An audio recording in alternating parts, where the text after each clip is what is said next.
અંજાર તાલુકાના હીરાપર ગામે ધનુર્માસ નિમિત્તે 1 મહિના સુધી સ્વામિનારાયણ મંદિરે ધૂન યોજાઈ. છેલ્લા દિવસે ગાય માતાને 150 કિલો જેટલો ગોળનો પ્રસાદ ખવડાવવામાં આવ્યો. શિયાળાની ઋતુ અને કડકડતી ઠંડીમાં વર્ષોથી ચાલી આવતી પરંપરા મુજબ ધનુર્માસની ઉજવણી કરવામાં આવે છે. તારીખ 16/12/2023 તારીખ 14/1/2024 એટલે કે ઉત્તરાયણ સુધી આ ઉત્સવ ઉજવાય છે અને સનાતન હિન્દુ ધર્મના દરેક દેવી દેવતાના મંદિરોમાં આવા આયોજનો થતા હોય છે. આજે આપણે વાત કરીએ છીએ અંજાર તાલુકાના હીરાપર ગામ હિન્દુ વસ્તીથી ભરાયેલ છે. આ ગામ વર્ષોથી શ્રી સ્વામિનારાયણ સંપ્રદાય સાથે જોડાયેલો છે. આ ગામની અંદર 2 મોટા મંદિરો છે. ભાઈઓ માટે અલગ અને બહેનો માટે પણ અલગ મંદિર છે. દર વર્ષની જેમ આ વર્ષે પણ આખો મહિનો વહેલી સવારે 6 વાગ્યાથી કરીને 7 વાગ્યા સુધી ભગવાનની કથા, વાર્તા, ભજન, ભક્તિ, કીર્તન, ધૂન વગેરે કરવામાં આવે છે. સૌપ્રથમ વહેલી સવારે માતાઓ, બહેનો અને દીકરીઓ ગોપી ભાવથી પોતપોતાના ઘરેથી પ્રસાદ રૂપી થાળ બનાવીને ભગવાનને ધરાવતા હોય છે અને ત્યાર પછી જ બધા જ કાર્યક્રમોની શરૂઆત થતી હોય છે. અને વહેલી સવારે ગામના દરેક સમાજના લગભગ 200 થી 250 જેટલા હરિભક્તો આ મહામંત્રની ધૂનમાં હાજરી આપતા હોય છે. ધૂન પૂરી થયા પછી બધા જ હરિભક્તોને પ્રસાદ વહેંચવામાં આવે છે. આ ધૂનમાં વહેલી સવારે કડકડતી ઠંડીમાં આજુબાજુના બીજા ગામમાંથી પણ હરિભક્તો આવે છે અને મહિનાના 2-3 વખત વહેલી સવારે ભુજ મંદિરના અને અંજાર મંદિરના મોટેરા સંતો પણ આ મહામંત્રની ધૂનનો લાભ લેવા અને દરેક હરિભક્તોને આશીર્વાદ આપવા માટે આવે છે. આજે ધૂનનો છેલ્લો દિવસ હતો એટલે પ્રસાદ રૂપી શાકોત્સવનું આયોજન કરવામાં આવ્યું હતું.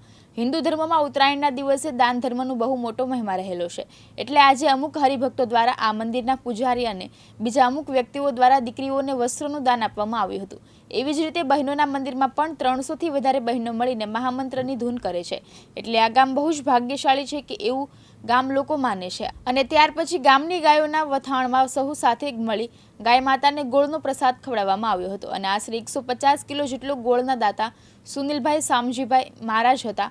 છેલ્લે અંતમાં સહુ ગામ લોકોનો જખરાભાઈ કેરાસિયા દ્વારા આભાર માનવામાં આવ્યો હતો. આ ધનુર્માસ નિમિત્તે 1 મહિનો સ્વામિનારાયણ મંદિર દરેક જગ્યાએ ધનુર્માસ નિમિત્તે ભગવાનના નામની ધૂનનો ખૂબ મહિમા કહેલો છે. એ પ્રકારે હીરાપર ગામની અંદર પણ સ્વામિનારાયણ મંદિરમાં ભગવાનના નામનો ધૂન અને કીર્તન કરવામાં આવે છે.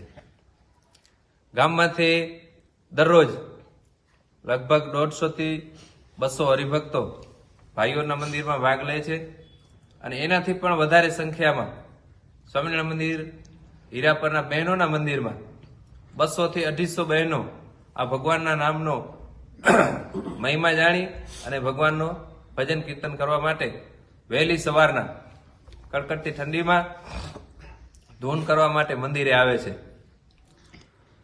દિવાળી પછીના સમયમાં ઉત્સવો ખૂબ ઓછા હોય છે એટલે સ્વામિનારાયણ સંપ્રદાયની અંદર ધનુર્માસ અને શાકોત્સવ જેવા વિશેષ ઉત્સવો ઉજવી અને જે ભારતની જે ઉત્સવ પ્રિય પ્રજા છે એનામાં એક ઉત્સાહનો સંચાર કરવા માટે આ વિશેષ ઉત્સવ ઉજવવામાં આવે છે.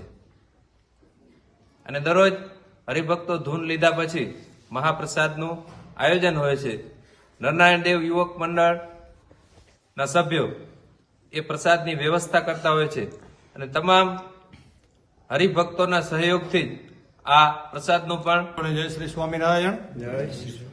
આજથી તારીખ 16/12 થી કરી અને 14/1 સુધી સવારના વહેલા 3 વાગ્યાથી 4 વાગ્યા વહેલા ઉઠી અને દરરોજ અલગ અલગ આઈટમ બનાવી અને દરેક હરિભક્તોને પ્રેમથી ભાવથી ભોજન જમાડી છીએ.